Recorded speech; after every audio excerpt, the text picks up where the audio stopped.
deuxième. Ensuite, are you ready? Alors, chapitre 2 de notre troisième partie. Attention, on commence à rentrer dans le dur. Nous avons donc vu comment je veux gagner de l'argent, quel sera mon salaire, et combien coûte mon produit et mon service. Maintenant, il s'agit de gagner de l'argent. Tu fais la somme de ton coût de travail et des entrées et des charges que génère ton produit ou ton service, ce qu'on a vu dans le chapitre précédent. Cela donne ton chiffre d'affaires. Il va falloir réaliser dans une première étape. Grâce à ça, tu vas pouvoir déterminer à combien tu vas vendre ton activité ou ton service. Et essayer de voir quand est-ce que tes ventes permettront de te payer une fois tes divers remboursements d'investissement effectués ou en cours. En fonction du résultat, tu vas savoir quand et comment tu vas commencer à pouvoir te payer.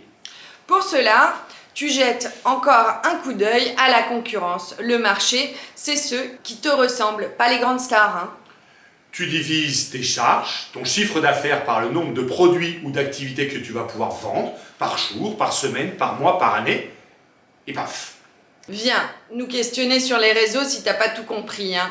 Et ici, on te redonne un petit exemple.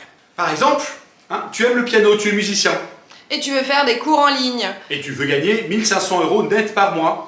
En auto-entrepreneur, Donc, tu dois gagner 1 700 € par mois, Toutes toutes charges. charges comprises. La concurrence ou le marché dit que les cours d'une heure en ligne, c'est à peu près 50 € la séance. Donc tu dois vendre par mois 35 cours à peu près, hein. Soit 8 cours par semaine. Ce qui est largement jouable. Mais ce que tu ne fais pas, c'est que tu vas le compter sur 9 ou 10 mois par an. Parce qu'en réalité, les gens ne vont pas prendre des cours 12 mois par an. Donc, forcément, un cours par semaine, il te faut plus que 8 clients. Donc, il faut plutôt faire 10 à 12 cours par semaine.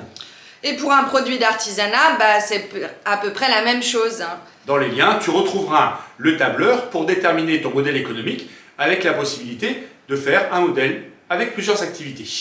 Alors, ce n'est pas tout de suite que tu peux te poser la question quand est-ce que tu gagneras vraiment de l'argent, car Là intervient la notion temporelle parce que 1 tu vas pas vendre tout de suite. et 2, Un investissement matériel dans le cas du cours de piano ou de l'artisanat est nécessaire. C'est par exemple en gros 1 500 €, hein. N'oublie pas qu'il te faudra à minima un ordinateur de qualité avec un piano et puis un micro. il faut enlever des coûts de fabrication, de communication importantes pour l'artisanat par exemple. L'acheteur ne revient pas toutes les semaines. Un ordi et de l'envoi postal.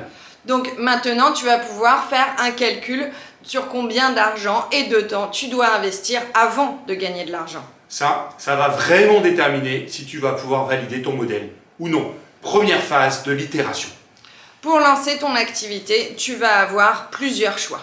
Commencer à gagner de l'argent sans te payer. Aller chercher de l'investissement auprès d'un incubateur, de la famille, d'un crowdfunding ou des subventions de lancement d'activité. Il y a pas mal de dispositifs qui existent. Ou encore investir du temps ou de l'argent personnel. Mais une vigilance, ne jamais déprécier le coût de ton travail. Si tu cherches à baisser le coût de ton travail, tu vas avoir tendance à baisser ton coût de vente. Et accepter de te payer moins ou de gagner moins et ainsi de suite. Chercher à bien se payer n'est pas du capitalisme honteux. On ne parle pas seulement de salaire, mais de besoins en cycle de vie. Combien as-tu besoin pour vivre ? Entreprendre, ce n'est pas seulement gagner de l'argent, mais être pragmatique et réaliste pour déterminer comment répondre à tes besoins financiers. En fonction de tes capacités à travailler et de l'envie de faire cela. Il n'y a rien de méritant dans le travail. Juste essayer de se faire plaisir et de ne pas se mettre en difficulté. Travailler ne doit pas être une torture. La deuxième itération, le deuxième pas, c'est le test. Alors tu vas maintenant créer une version de ton service, produit, idée. Tu sais combien ça coûte et combien ça pourrait te rapporter. Il faut la tester autour de toi. Qui comprend, qui adhère, qui achèterait? Parle-en, et teste-le avec des usagers potentiels. Des gens qui ressemblent aux gens avec qui tu as envie de vendre. Par exemple, pour le cours de piano, teste-le dans ton entourage. Analyse la réaction, leur pratique. Mais aussi leur usage de pratiques artistiques amateurs, leur régularité. Mais s'il s'agit d'un produit, comme dans l'artisanat ou de la création artistique, rapproche-toi des professionnels qui font ça et teste, va voir la concurrence. Si d'autres l'ont fait, c'est que c'est une bonne idée. Souvent, les concurrents ont de la sympathie pour ceux qui démarrent. Ça peut beaucoup aider, voire même créer de l'émulation ou de belles rencontres et de belles associations. Ou tout simplement ce qu'on appelle de l'échange de pratiques, pour comprendre les problèmes rencontrés, etc. Il faut démystifier cette culture populaire de « on va me piquer mon idée ». On n'a jamais une bonne idée. Une bonne idée, c'est une idée qui marche. Et ça, on ne le sait que quand on va la partager. Ta valeur, c'est ton savoir-faire. Est-ce que tu aimes? Si ton récit est bon, c'est que tu l'incarneras bien. Personne ne pourra devenir toi. Le troisième pas, ça va être d'évaluer. On s'en fout des indicateurs, des critères de business plan, tout cela, c'est que du récit et on peut le transformer. Dans les méthodes agiles, on se dit que si un projet marche, c'est qu'il est réussi. Il n'y a que toi qui sais quand ça marchera. Être connu ou réussir quelque chose, ça dépend de ce que tu imagines qu'est la réussite. L'expérience, nous dit Cynthia Fleury, grande philosophe du Caire, c'est ce qui nous protège de la fascination, du besoin maladif de certitude. C'est ce qui fait comprendre que connaissance, incertitude et faillibilité travaillent de concert. Est-ce que l'idée semble avoir de l'avenir? Ou que fait-on pour que cette idée ait de l'avenir? Sois explorateur de ton propre projet. Écris un carnet d'étonnement avec tout ce qui te surprend, dans ce qui marche et dans ce qui ne marche pas. Et trouve comment petit à petit tu fais en sorte que ça marche. Et mets-toi dans l'idée d'améliorer en permanence ce que tu fais pour te rapprocher de ton idée.